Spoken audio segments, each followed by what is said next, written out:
بسم اللہ الرحمن الرحیم۔ السلام علیکم ورحمۃ اللہ وبرکاتہ۔ تو آج میں آپ لوگوں کو حضرت آدم علیہ السلام کے بیٹے حابیل اور قابیل کے بارے میں بتانے لگی ہوں کہ ان دونوں کا کیا واقعہ تھا۔ تو قرآن مجید میں سورۃ مائدہ میں ان کا ذکر ہوا ہے، حابیل اور قابیل کا۔ روایات میں آتا ہے کہ قابیل نے حابیل کو قتل کر دیا تھا، تو اس پر ذرا روشنی ڈالتے ہیں۔ حضرت آدم علیہ السلام کے ہاں جوڑے پیدا ہوتے تھے، یعنی کہ ایک لڑکا اور ایک لڑکی۔ پھر دوبارہ جوڑے پیدا ہوئے، ایک لڑکا اور ایک لڑکی۔ تو پہلے قابیل پیدا ہوا اور اس کی بہن، اس کے بعد حابیل اور اس کی بہن۔ تو اصول کے مطابق حابیل کی شادی قابیل کی بہن سے ہونی چاہیے تھی اور قابیل کی شادی حابیل کی بہن سے ہونی چاہیے تھی، لیکن قابیل کے ساتھ جو بہن پیدا ہوئی تھی وہ زیادہ خوبصورت تھی، تو قابیل نے کہا کہ میں اس سے شادی کروں گا۔ حضرت آدم علیہ السلام نے قابیل کو کہا کہ تم اپنی بہن کی شادی حابیل سے ہونے دو،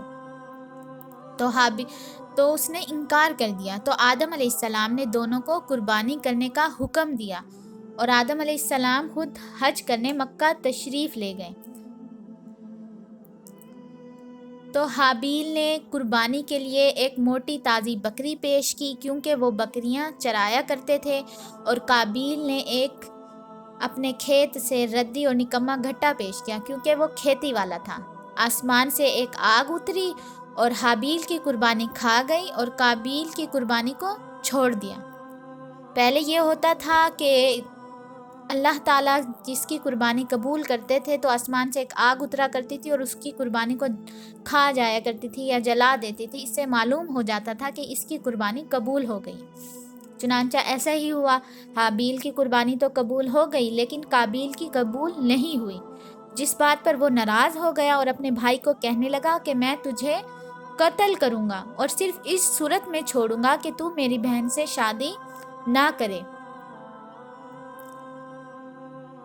تو پھر اور بعض روایات میں آتا ہے کہ قربانی کے وقت حضرت آدم علیہ السلام موجود تھے، تو قابیل نے حضرت آدم علیہ السلام سے کہا کہ آپ نے اس کے لیے دعا کی ہے، اس وجہ سے حابیل کی قربانی قبول ہو گئی، اور میرے لیے دعا نہیں کی، اور ساتھ ہی اپنے بھائی حابیل کو دھمکی دی۔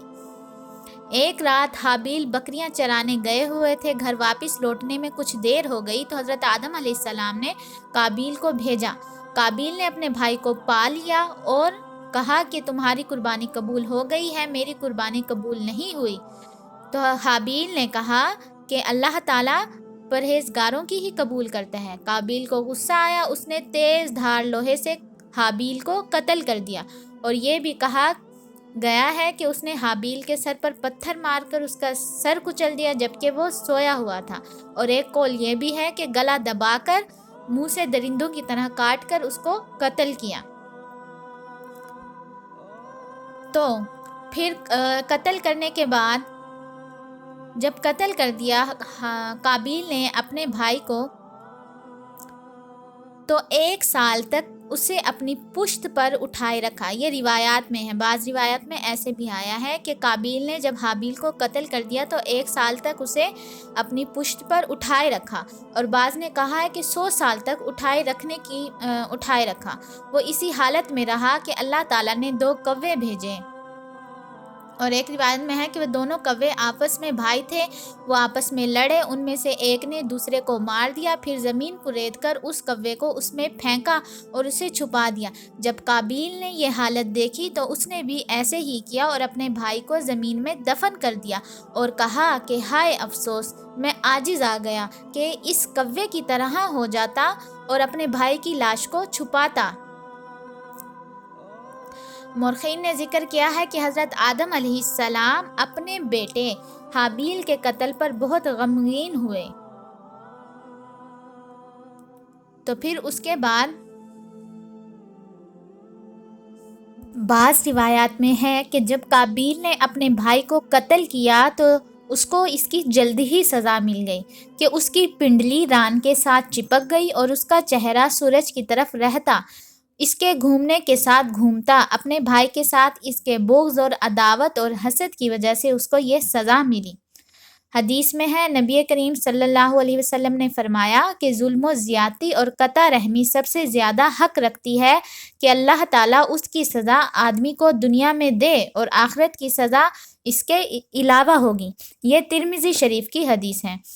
تو یہ حابیل اور قابیل کا واقعہ تھا کہ حسد اور عداوت کی وجہ سے قابیل نے اپنے بھائی حابیل کو قتل کر دیا، تو اس کو سزا ملی۔ جزاک اللہ خیرہ و احسن جزا فی الدارین۔